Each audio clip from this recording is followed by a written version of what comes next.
Right, today we're going to compare the Stradalli Release rod to the Orvis Helios.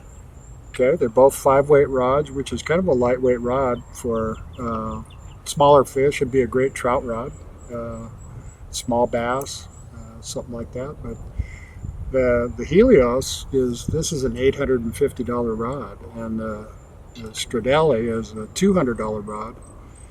It's a 100% carbon fiber rod, which is kind of new on the market. You don't see 100% carbon fiber rods. Especially for that price. So, yeah, for this price. So it'll be fun to check these out. Right. So you'll see the difference in the reel seats. The Stradalli is a lot more ornate. It's got the hardwood reel seat that's pretty fancy looking, and the ornate locking mechanism. Very nice. It reminds me of my European trip. Really? Where the ornate... It almost looks like jewelry. It does look like jewelry. All right. Okay, well, let's put this reel on this. This is going to be the Orvis Helios. We'll put this reel on the Orvis. And you could tell that the reel seats are different, vastly different in these two. Oh, wow, yes. And, the Stradalli has all this real nice ornate locking ring. That's the locking ring. And this is the locking screw. This looks so much nicer than the Yeah, it's pretty fancy. You never see any rods with that much detail on it, so it's kind of nice. So, and this is all carbon. That's 100% carbon fiber, yeah. And these Orvis are a carbon graphite composite.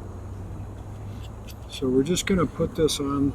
Stick this in that opening there, pull the locking mechanism up, and then tighten this down. Just so it's nice and snug so it won't come loose.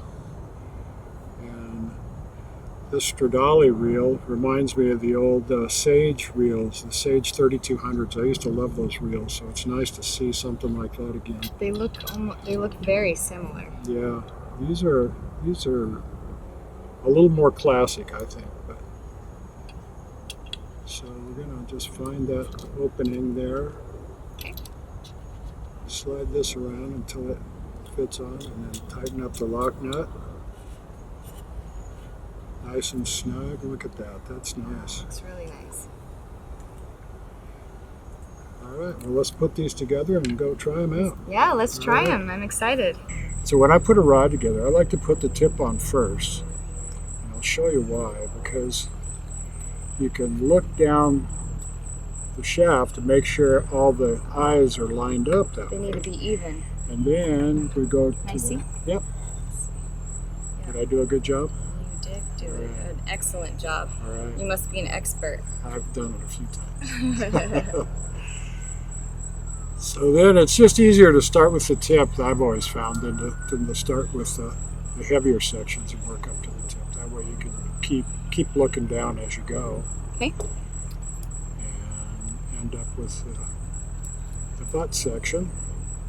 I'll need a face down. And then when you put these sections together, you can push them forward until they are snug, and then give it a little side-to-side twist. That little side-to-side twist holds everything together much better. If you don't do that, you'll find that sometimes they'll start slipping off. Oh. Yeah, but that little side-to-side twist really Wow, helps. this looks really nice. So yeah, feels great in your hand too. Feels really good.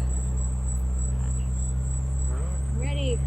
Let's get the line out and go give her a cast. So a lot of people, when they put a line through the fly rod, will try to use this mono and push it through the guide. Well, you can see this mono is pretty thin.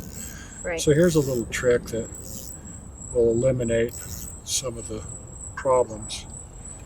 If you could just fold this fly line in half and use the fat part, now you have something to hold on to. Let's turn this upside down. And then you can just pull the mono and everything right with you. Oh, I see. Makes it... Now, it's a lot easier than trying to pull that thin little mono through these guides.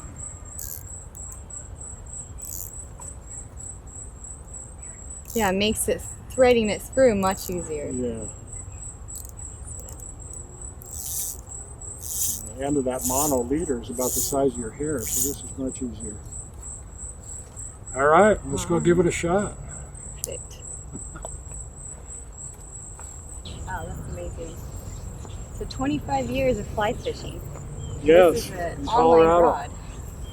Yeah, and it's How do you think it compares? well, you know, it's always tricky to buy something online, but we make this video so you can show people that this is a great rod, because a lot of 5-weight rods have a really soft tip, and the soft tip makes it a little harder to control.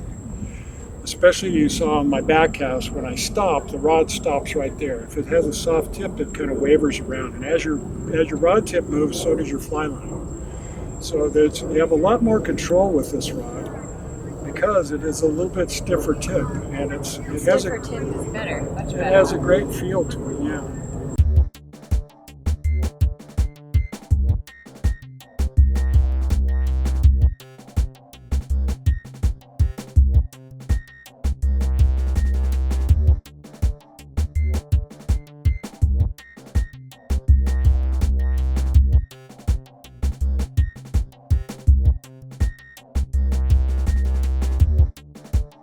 So I wouldn't call myself a pro, but my brother definitely is a semi-pro. He's been doing this for 25 years.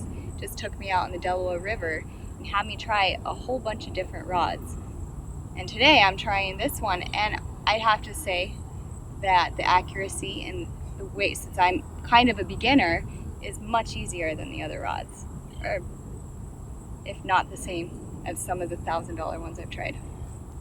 So I've been lucky enough to fish with these Stradalli rods for a couple of weeks now, and I've tried the 5-weight all the way up through the 8-weight, and I'm very impressed with them. They're great rods. They have a lot of line control. You get a lot of distance with them. They're just great rods. They compare favorably with the Sage or the Scotts or Winston's, and I'm impressed. For the price break, it's a great deal. You can't go wrong.